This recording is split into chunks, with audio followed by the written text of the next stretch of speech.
నమస్తే, welcome to hit TV. ఈ రోజు మనతో పాటు ప్రముఖ ఆధ్యాత్మికవేత్త అలాగే ఆస్ట్రాలజర్ రఘుప్రియ గారు మనతో పాటు ఉన్నారు. వారితో మాట్లాడి అనేక విషయాలు తెలుసుకునే ప్రయత్నం చేద్దాం. నమస్తే అమ్మా. నమస్తేనన్నా. ఎలా ఉన్నారు అమ్మా? అసలు ఏది సహజ మరణం, ఏది అసహజ మరణం అంటారు?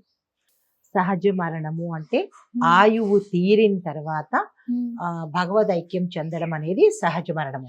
ఇక్కడ ఇంకోటి కూడా చెప్పాలి, ఆయువు అంటే మన ఏజ్ కాదు. 60 ఏళ్ళు 70 ఏళ్ళు ఈ ఏజ్ కాదు. ఏజ్ అనేది మనము పుట్టిన తర్వాత లెక్క పెట్టుకోవడానికే తప్ప భగవంతుడి దృష్టిలో ఏజ్ అనేది నెంబర్ కాదు. అయితే అది ఎలా లెక్క కడతాడు అంటే కనుక మనకి శ్వాస ఉచ్ఛ్వాస నిశ్వాసలు తీస్తుంటాం కదా, ఇన్హేల్ అండ్ ఎగ్జేల్, వీటిని లెక్క కడతాడు. ప్రతి మనిషికి ఇన్ని శ్వాస క్రియలు జరగాలి అని లెక్క పెట్టి భూమి మీదకి పంపిస్తాడు. అదేంటంటే కొంతమందికి అది వయసును బట్టి మనం తీసుకుంటున్నాం, కానీ పూర్తిగా మన మరణము అనేది మన ఉచ్ఛ్వాస నిశ్వాసల మీదే ఉంటుంది. దీనికి ఒక నేను ఉదాహరణ చెప్తాను చూడు. ఇప్పుడు మనము పూర్తిగా శ్వాస తీస్తున్నామా, పూర్తి ఎగ్జైలింగ్ చేయట్లేదు, పూర్తి ఇన్హేలింగ్ చేయట్లేదు. గమనించారో చూడండి. మనం ఊరికే ఊపిరి తీస్తున్నామే కానీ అది పూర్తిగా లోపలికి వెళ్ళట్లేదు, పూర్తిగా బయటికి రావట్లేదు. అంటే మనము తీసుకునేది శ్వాస సరి అయినది కాదు, పూర్తి అయినది కాదు. మరి పూర్తి అయినది ఎలా మనకి తెలియాలి అంటే కనుక ప్రతి ఒక్క మనిషి కనీసము ఒక 5 నిమిషాల పాటు, మనకి చాలా మంది అంటుంటారు యోగా చేస్తుంటారు, శ్వాస తీసుకోవడంలో శ్వాస మీద ధ్యాస ఇట్లా అంటుంటారు కదా, అది పర్ఫెక్ట్. అది అయితే మనము కనీసం రోజులో ఒక 5 నిమిషాలైనా సరే పూర్తి శ్వాస తీసుకోవడము, పూర్తి శ్వాస వదలడము అనేది కనుక చేసినట్టయితే పరిపూర్ణంగా మనము మన ఆయుష్ని అనుభవించవచ్చు, సహజంగా మరణం పొందవచ్చు. అయితే అనారోగ్య కూడా మన దరి చేరవు. అయితే రెండవది ఏంటంటే కనుక చాలా మంది ఋషులు మరి ఎందుకు అన్ని సంవత్సరాలు 250 సంవత్సరాలు 500 సంవత్సరాలు కూడా బతికుంటున్నారు, వాళ్ళు ఏ ఆహారం తీసుకోపోయినప్పటికీ? అంటే వాళ్ళ శ్వాసను కంట్రోల్లో పెట్టుకున్నారు. కంట్రోల్లో ఎప్పుడు వదలాలి, ఎప్పుడు వదలకూడదు, శ్వాస స్తంభన అంటారు. ఎప్పుడు వదలాలి, ఎప్పుడు వదలద్దు, ఇవి తెలుసుకుని కనుక మనం చేసినట్టయితే ప్రతి మనిషి కూడా బతకవచ్చు. సంపూర్ణంగా మనిషికి ఇచ్చిన 100 ఏళ్ళు బతకవచ్చు.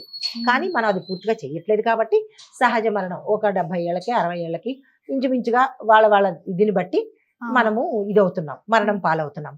అయితే అసహజ మరణంలోకి వెళ్ళినట్టయితే కనుక యాక్సిడెంట్స్ కానీ, ఆత్మహత్యలు కానీ, చంపబడ్డం కానీ, తనంతట తను చచ్చిపోవడం కానీ, ఇలాగా అసహజంగా ఏది జరుగుతుందో అవి అసహజ మరణాల కింద చెప్పొచ్చు.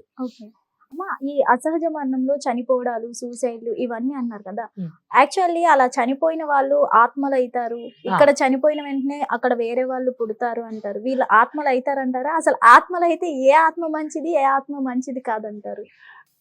చాలా బాగుంది, టిపికల్ గా వెలికిగా వేసామంటే ఈ యాక్సిడెంట్ లో చనిపోయిన వాళ్ళు, లేదంటే చంపబడిన వాళ్ళు, అకాలంగా పోయిన వాళ్ళు, వీళ్ళందరూ పూర్తి జీవితాన్ని వీళ్ళు అనుభవించలేదు కాబట్టి మిగిలిన సగం జీవితము వీళ్ళు ఆ జీవితం పూర్తి అయ్యే వరకు శ్వాస కట్ అయిపోయింది కదా, ఉదాహరణకి ఒక 100 శ్వాసలు వీళ్ళు తీయాలి అని లెక్క భగవంతుడు పెట్టి పంపించుంటే వీళ్ళు 50 శ్వాసలే తీసి చనిపోయారు అన్ఎక్స్పెక్టెడ్ గా, అకాలం కదా.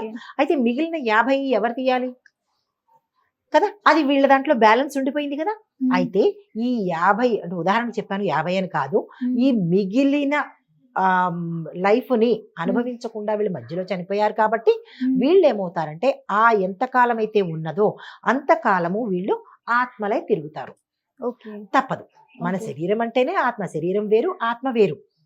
ఎప్పుడైతే ఈ ఆత్మ బయటికి పోయిందో అది ఎప్పటికీ అది అకాల మరణం కావచ్చు, లేదంటే సహజ మరణం కావచ్చు. మామూలు మంచిగా మరణించిన వాళ్ళైతే వాళ్ళ అంటే గరుడ పురాణం ప్రకారము వాళ్ళ యాత్ర చేసేసి మళ్ళా వేరే జన్మ తీసుకుంటారు. ఈ అసహజంగా చనిపోయిన వాళ్ళు ఏం చేస్తారంటే వాళ్ళ ఆ కర్మ పూర్తి అయ్యే వరకు అటు ఇటు తిరుగుతూ కోరికలు, క్రోధము, కోపము, పగ ఇలాగ చనిపోయిన వాళ్ళు ఏం చేస్తారంటే వేరే వాళ్ళ మీదకి శరీరాన్ని తీసుకుని, అంటే వాళ్ళ మీదకు వెళ్ళి వీళ్ళ తాలూకా పైత్యాన్ని కావచ్చు, కోపాన్ని, పగని వాళ్ళ మీదకి చేరి అది వీళ్ళు ఇది చేస్తుంటారు, ఇబ్బంది పెడుతూ ఉంటారు అనమాట. అదైతే వాస్తవం, మనకి శాస్త్రమే చెప్పింది. అయితే మరి ఈ చనిపోయిన వాళ్ళు మళ్ళా వెంటనే పుడతారా అంటే కనుక ఇలా చనిపోయి వెంటనే మళ్ళా వచ్చేయడానికి కాదు. ఈ చనిపోయిన వాళ్ళు వాళ్ళ తాలూకా మొత్తము ఆ యాత్ర అంటే మిగిలిన కర్మ ఉంటుంది కదా, చనిపోయిన తర్వాత చేయవలసిన ఆ కర్మలు చేసిన తర్వాత వాళ్ళు ఈ జన్మలో చేసినటువంటి ఆ చెడు కర్మలు కానీ మంచి కర్మలు కానీ అనుభవించడానికి వాళ్ళ యాత్ర చెయ్యాలి. అంటే నరకమైనా కానీ స్వర్గమైనా కానీ చాలా చక్కని మనుషులు ఉన్నారు. మరి వాళ్ళు చనిపోయిన తర్వాత ఏం చేయాలి? వాళ్ళ కర్మ తీసుకోవాలి కదా. ఆ కర్మ కోసము వాళ్ళు పుణ్యం కోసం స్వర్గలోకానికి పెడతారు. అదే చెడు చేసిన వాళ్ళు నరకం మరి బాధలు అనుభవించాలి కదా. ప్రతిదానికి ఒక డ్యూరేషన్ ఉంది కదా.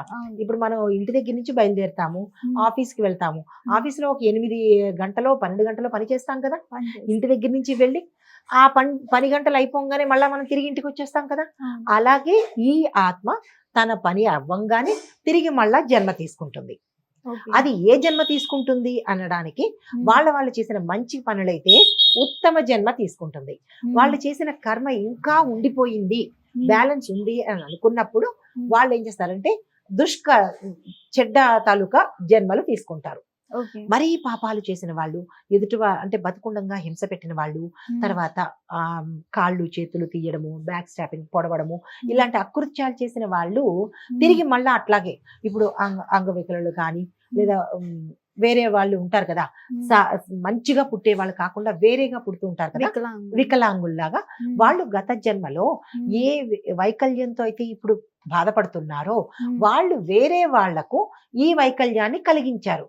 మరి కర్మ తీసుకోవాలి కదా. నేను నీకు ఒక గిఫ్ట్ ఇచ్చాను, మళ్ళీ నాకు రిటర్న్ గిఫ్ట్ ఇస్తావుగా. అలాగే ఇది కూడా అన్నమాట.